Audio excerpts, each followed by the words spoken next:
भगवान की है। मैं सभी देखो वैसे महाराज महापुरुषों ने तो बड़ा सुंदर लिखा है। जब पाप भर जाता है शरीर के अंदर तो ना तो जयकारा निकलता है और ना राम नाम की धुन निकलती है, क्योंकि तुलसी पूरब पाप से हरि चर्चा न सुहाए, जैसे बाढ़े ज्वर से भूख विदा हो जाए। बुखार चढ़ता है ना तो भूख विदा हो जाती है और पाप बढ़ जाता तो मुख से राम नाम जयकारा नहीं निकलता है। और भी कहा जो हरि कीर्तन में ले नहीं हरि का नाम, अगले जन्म घोड़ा बने मुख में परते।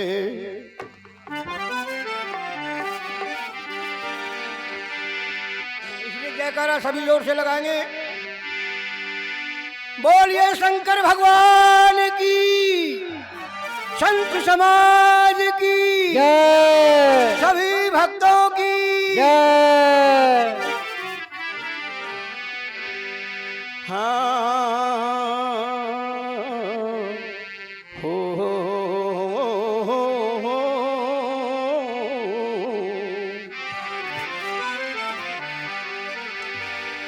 ध्यान मूलम गुरुर्मूर्ति, पूजा मूलम गुरुपदम,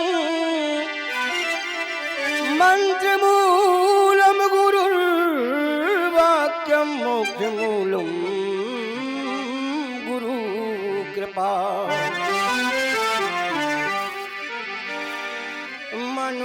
मनोजीवम मारुति तुल्य वेगम, जितेन्द्रियं बुद्धिमतां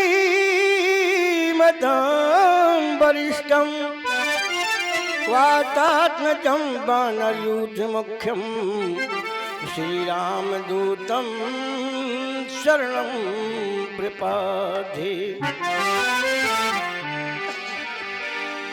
अपने अपने घरन की,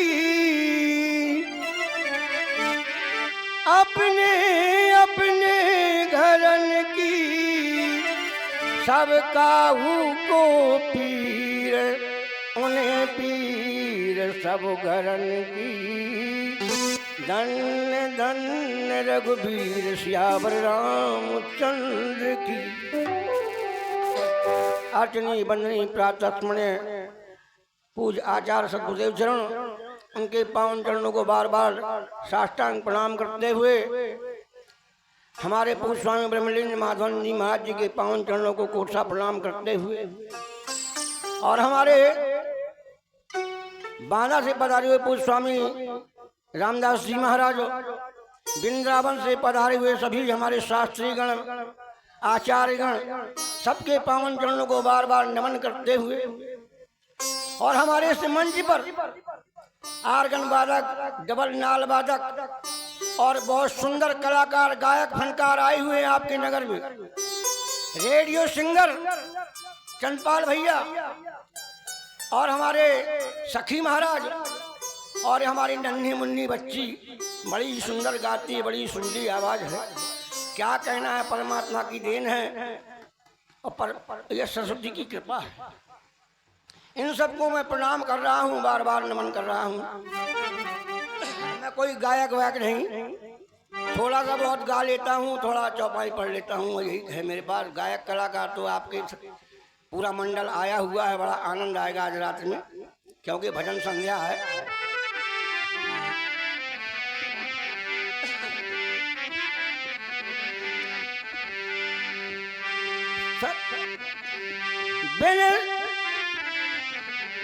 बड़े भाग्य पाइए सत्संगा,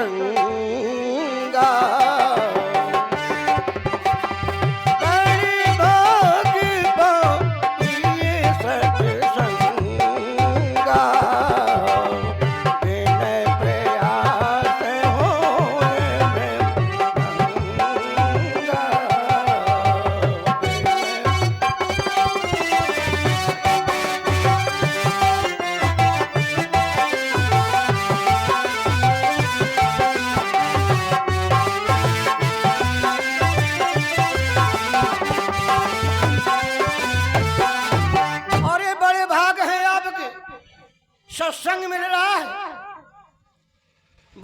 भाग पाई सत्संगा बिना प्रयास हुए ब्रह्मंगा। बगैर प्रयास के आपका जो संसार का जो ब्रह्म बना हुआ है, इस मोह में फंसे हुए हो। सत्संग पाकर के आपके जीवन को जो सफल जीवन बनाने का जो मौका मिला, क्योंकि मानव जीवन ही एक ऐसा जीवन है मानव जिसके द्वारा अपना कल्याण करना चाहे तो कर सकता है, अन्यथा किसी सारी 84 लाख योनियों में सब भोग योनियां हैं, भोग रहे हैं। जानवर से कीट पतंगे सब, हाथी घोड़ा बैल सब बंधे भोग रहे हैं।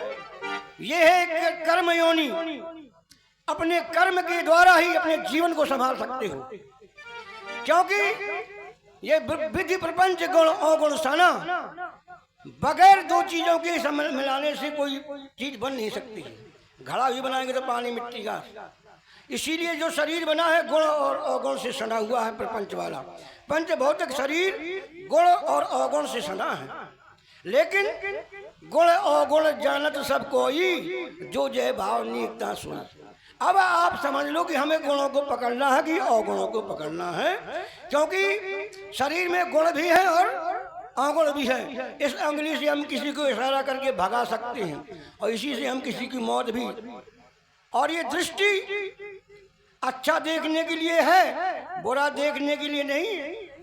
तो हमें जैसी दृष्टि बनाओगे वैसी आपकी सृष्टि बन जाएगी। इसलिए सत्संग ये राम कथा अमृत वर्षा, ये भगवान का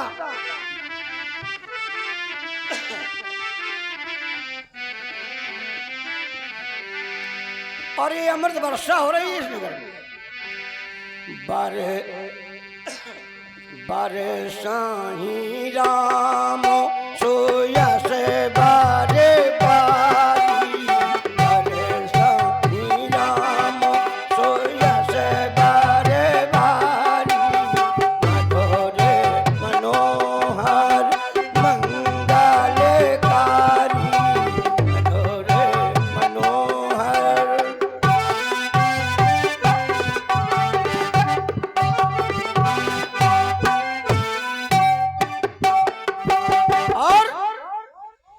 सही राम भगवान राम की यश की वर्षा हो रही है, मधुर अमृतमयी है, मनोहर सुंदर है और मंगलकारी, सारे सुखों को देने वाली, सारे मंगलों को देने वाली। लेकिन एक बात है, मानस में एक दोहा लगा, सुनिए सुधा देखिए गरल विष करतूत कराल। आप लोगों ने जहर देखा होगा, कोई माई के लाल बता दे किसी ने अमृत देखा हो तो बताए। अमृत है कहाँ? अमृत की खोज हमारे महापुरुषों ने बताई है, बता रहे हैं।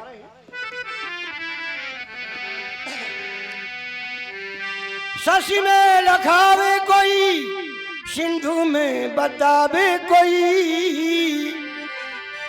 कोई कहता है चंद्रमा में अमृत है, बरसता है शरद ऋतु के दिन, शरद पूर्णिमा के दिन अमृत बरसता है चंद्रमा से। कोई कहता है सागर में अमृत है, मंथन किया तो निकला।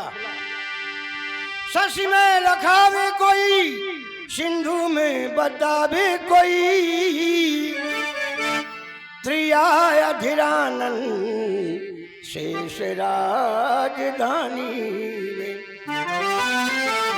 कोई कहता है स्त्री के होठों में अमृत है, कोई कहता है शेषनाग की राजधानी में अमृत है। तो एक हमारे महापुरुष कह रहे हैं, शशि में जो होता कालापन न होता। अगर चंद्रमा में होता तो एक काला दाग नहीं होता। शशि में जो होता कालापन न होता और खारापन न होता सागर के पानी में। वो खारा नहीं होता सागर। और त्रियाधिरानन होत, अगर स्त्री के होठों में होता त्रियाधिरानन हो, पति की न मृत्यु हो, उसके पति की मृत्यु नहीं होती। त्रियाधिरानन हो, पति की न मृत्यु हो, विष भी न होता शेषनाग की राजधानी में। शेष राजधानी में, शेषनाग की राजधानी में विष ही नहीं होता, क्योंकि जहाँ अमृत है एक दूसरे का बैर रह नहीं सकते। तो एक महापुरुष ने बताया, बोले है कहाँ अमर, बता रहे हैं। शशि में न शेष में, न चंद्रमा में न शेष के पास, शशि में न शेष में, न त्रियाधरानन सिंधु माय, न स्त्री के होठों में न सागर में। बोले कहाँ? शशि में न शेष में, न त्रियाधरानन सिंधु माय, और बूंद बूंद अमृत झरत इन संतन की वाणी में, संतन की वाणी में। वाणी ही अमृत है, जितना मीठा बोल सके वाणी ही अमृत है, कहीं अमृत नहीं है।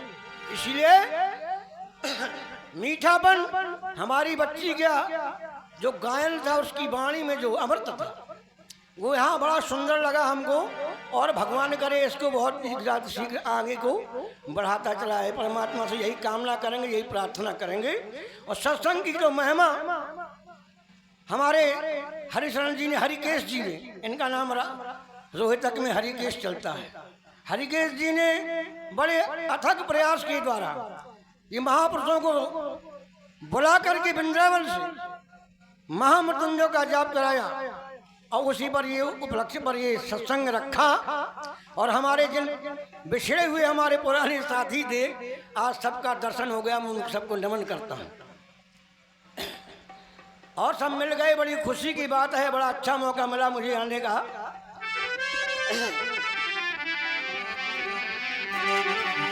चले थोड़ी एक चेतावनी के साथ। अभी बिटिया ने गाया, ये जीवन 2 दिन का है, एक दिन जन्म का, एक मरण का याद किया जाता। क्यों किया जाता है? जन्म तो मरते दुसा दुख होई। जन्म और मरण का दिन जो होता है, दुख भी 3 प्रकार के। एक दुख होता है जो शरीर में हो जाता है, फोड़ा पुंजी खाज गुल्ली ताप तेजारी। एक होता है दारुण दुख, जो किसी के द्वारा दिया जाता है, कोई सताए, उसे दारुण दुख कहते हैं। एक होता है दुस्सह दुख, जो जन्म और मरण पे होता है।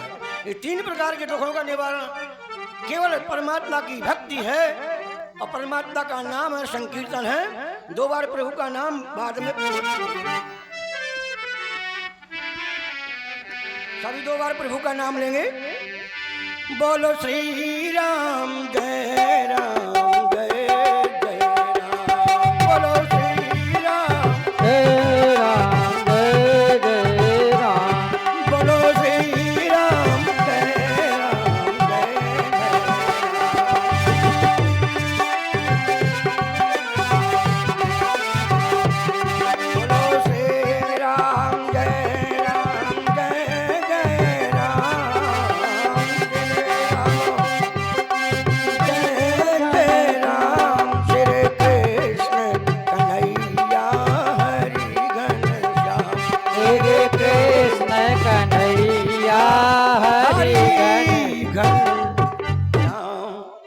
परमात्मा का नाम जब नहीं लेता, पाप भी भगवान के पास पहुंचा। पाप कहता है, प्रभु जहाँ सत्संग होता है वहाँ मुझे सत्संग सुनने को नहीं मिलता, मैं कहाँ बैठूं? वहाँ सब जगह हरी चर्चा है। अरे बोले तेरे बैठने की बड़ी अच्छी जगह है। बोले कहाँ? जो हरि कीर्तन में नाम ना ले, उसी के मुख में बैठ करके तू सत्संग सुन ले, उसके पाप बैठ जाता है। तो जमुआई आती है, नींद आती है, नाना प्रकार की व्यवस्थाएं पैदा कर देता है। इसलिए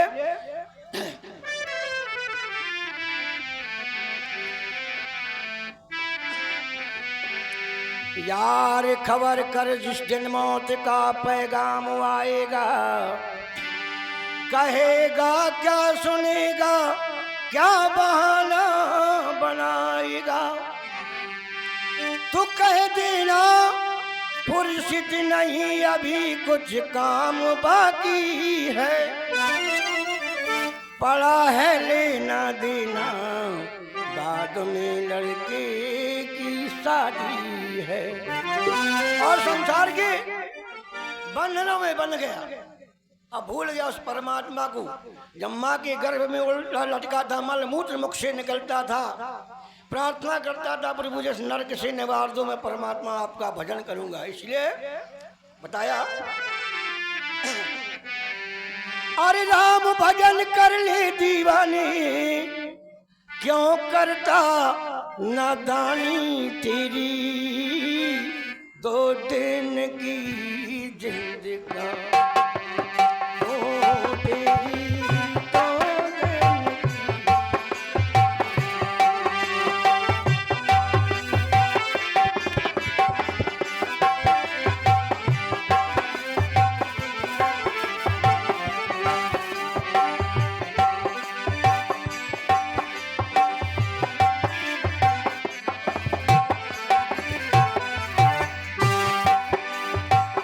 घमंड में फूला फिरता, कहता मेरा मेरा रे।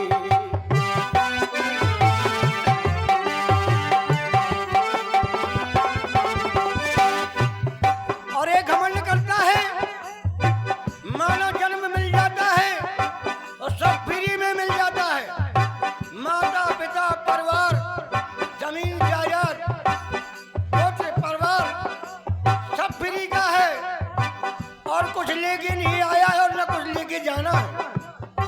जो संसार में अपने हाथ से दान और किसी को खिला दोगे वो तुम्हारे साथ जाने वाला है, और जो तुम खा लोगे वो और खा करके तुम खाद बना करके तैयार कर दोगे, लेकिन कुछ जाने वाला नहीं है। किस घमंड में फूला फिरता, कहता मेरा मेरा रे। उड़ जाएगा तन का पंछी, रहे न कुछ भी तेरा रे। उड़ जाएगा तन का पंछी, रहे न कुछ भी तेरा।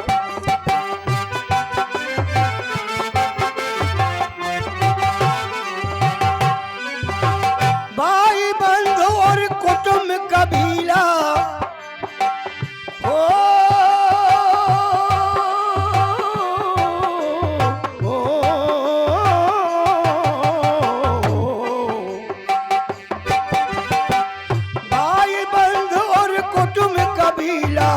समझो इन्हें लुटेरा रे, तेरे मरने की बाट हेरते, कब पाए तन तेरा। और इंतजार कर रहे हैं कब चाबी मिल जाए, माल की आ जाए। मोह सकल व्याधन करे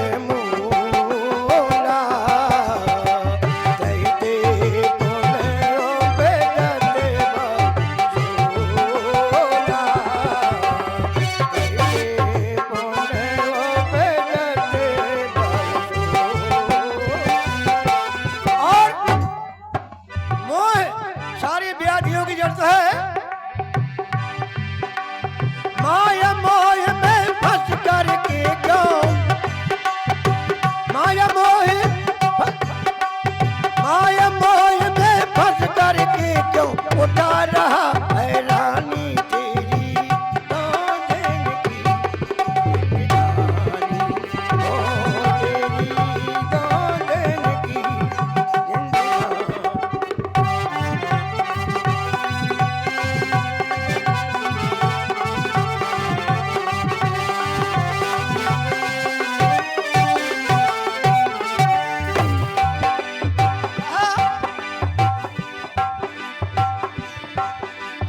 एक सेठ की कथा सुनो, वे धन कुटुंब में बड़े मगन, हाय हाय में उम्र बिताई, या न कुछ भी रहा मगन।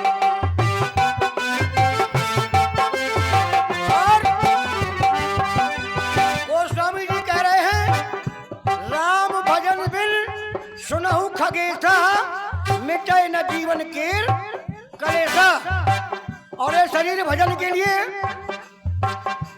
और मुक्ति नहीं मिल सकती। सब कुछ हो सकता है, बारी मथे घृत होए, पानी के मथने से घी निकल सकता है, सिकता ते बल तेल, बालू के पेरने से तेल निकल सकता है, लेकिन बिन हरि भजन बहुत रही, यही सिद्धांत अपेल ये गोस्वामी जी महाराज ने मोहर लगाई, मोहर।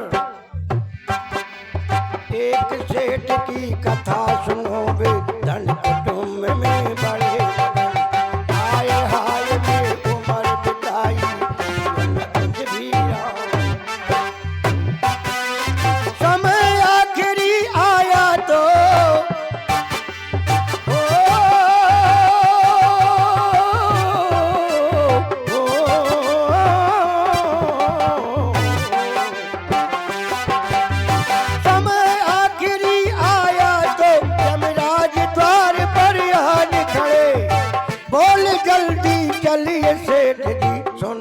के वो रो।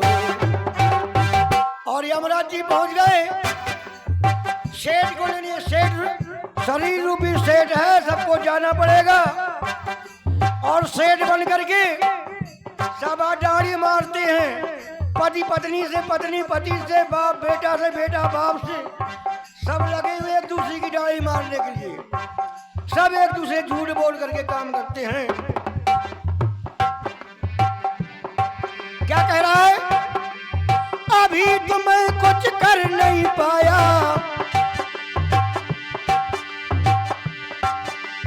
अभी तो मैं कुछ कर नहीं पाया, ये तुमने क्या ठानी तेरी दो दिन की जिंदगानी, ओ तेरी दो दिन की।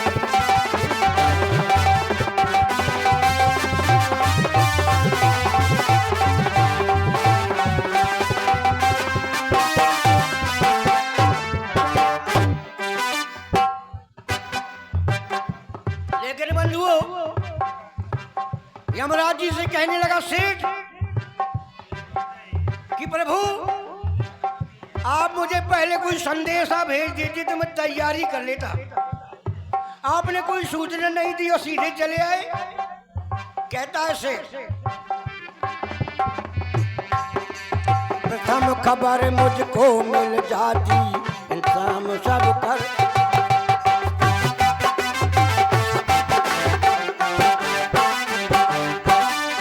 प्रथम खबर मुझको मिल जाती, इंतजाम सब कर लेता। हर कितना मैं कहता आपसे, हंसी खुशी से चल देता। अगर मुझे सूचना मिल गई होती तो मैं तैयारी कर लेता और आपके साथ चल देता। इसीलिए मुझे कुछ समय दिया जाए।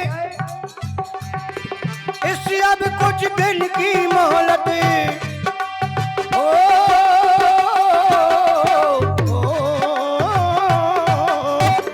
इससे अब कुछ दिन की मोहलत अब की बार मुझे दी जाए। फिर कुछ दिन के बाद में आना, आगे नहीं ना। इसलिए प्रभु कुछ दिन के बाद में आना, मैं तैयारी कर लूंगा। सुनो सेठ यमराजा जी से, सुनो सेठ यमराजा जी से, बहस करे मनमानी तेरी दो दिन की जिंदगानी, ओ तेरी दो।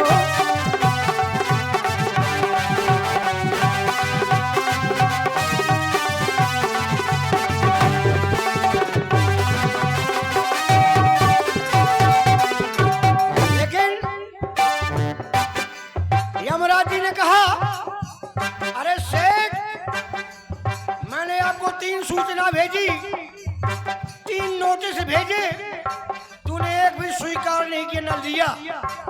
ये मानो बड़ा बुद्धिमान है। अरे ये शरीर क्या है? अधम है।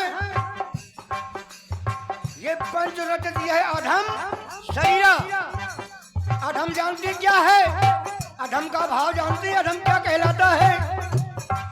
अधम यही है, नाक से भी मल निकलता है, कान से भी, आंख से भी, रोम से भी, शरीर के हर अंग से मल मूत्र निकलता है, इसलिए अधम है जी। इसलिए भजन करना पड़ता है बंधुओं।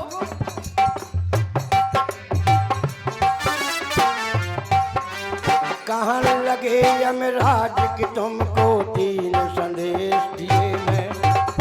और यमराज जी ने कहा मैंने 3 संदेशा, और वो संदेशा सबके पास आएंगे, होशियार रहना।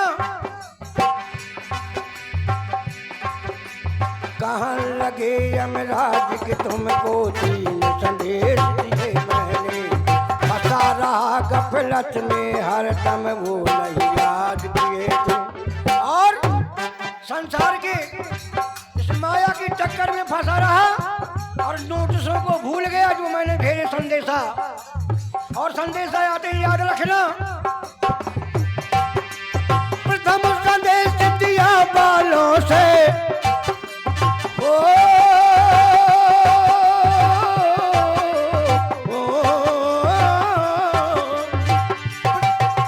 प्रथम संदेश दिया बालों से, दूसरे दांत गिराए हैं।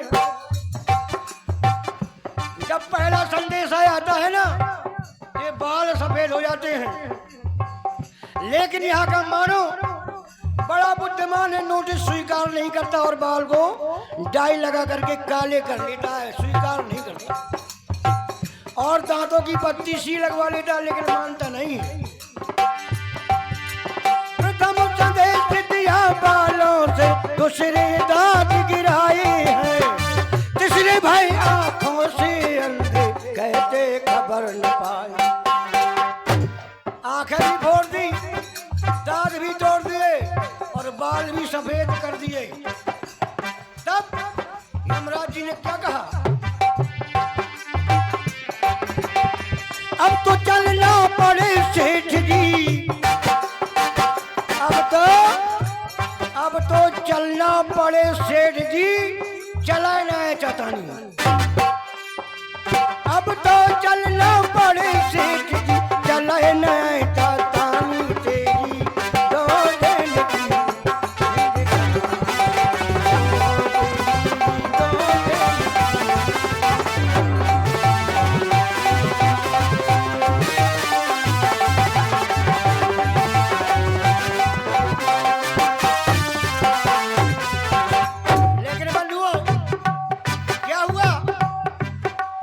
जबरन पकड़ के यमराजा ने सेठ के प्राण निकाले हैं।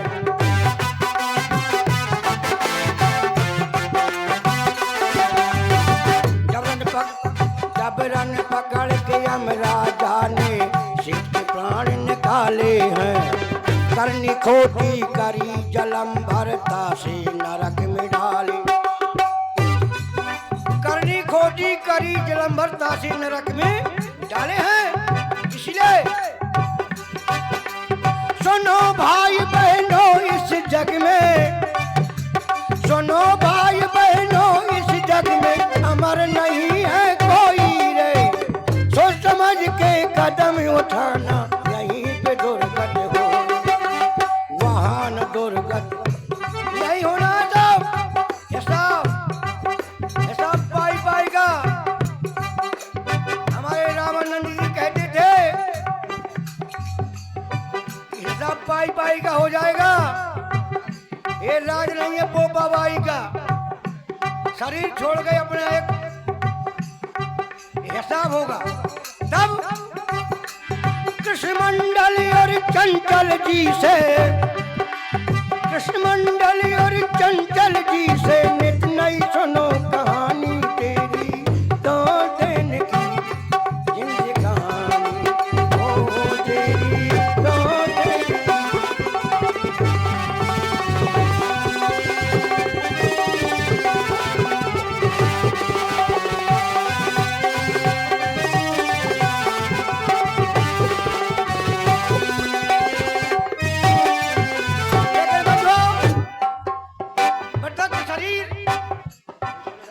मृतक शरीर आंगन में पड़ा है, पूरा परिवार बैठा है और रो रहा है। कह रहा जल्दी शमशान ले चलो, पूरी जायदाद उसी की, उसी का दिया हुआ शरीर 1 मिनट भी नहीं रखना चाहते, अपने घर में हटाना चाहते, शमशान ले चलो। और किस प्रकार से रो रहे हैं, चल थोड़ा दादा हाँ, अरे रोबे, अरे रोबे, अरे रोबे खड़े जलगीर,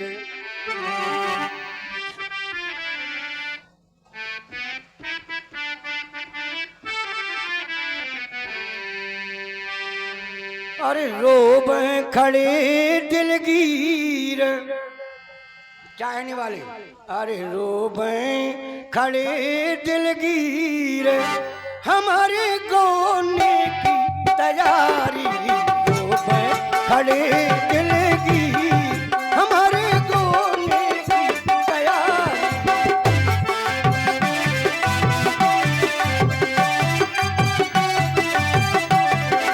रोबे खड़े दिलगीर, हमारे गोने की तैयारी,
सत्संग पा लिया, उनकी हाल क्या है?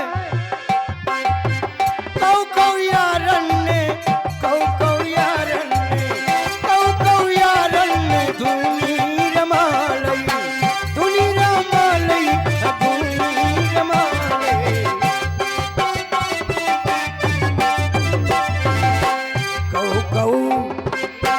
कौ तो हो गए फकीर, फकीर,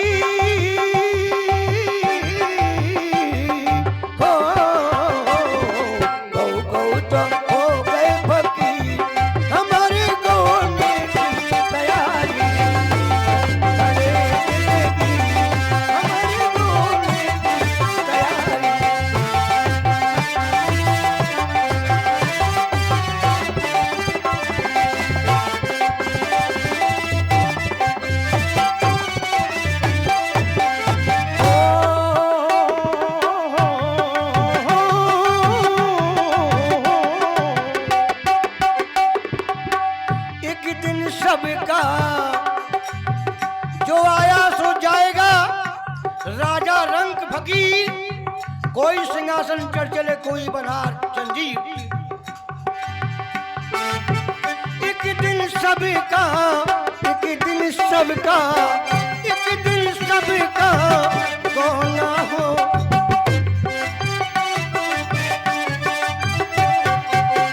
एक दिन सबका कौन होने, कौन होने, कौन होने, कह गए, कह गए, कह गए दास कभी, कभी हो,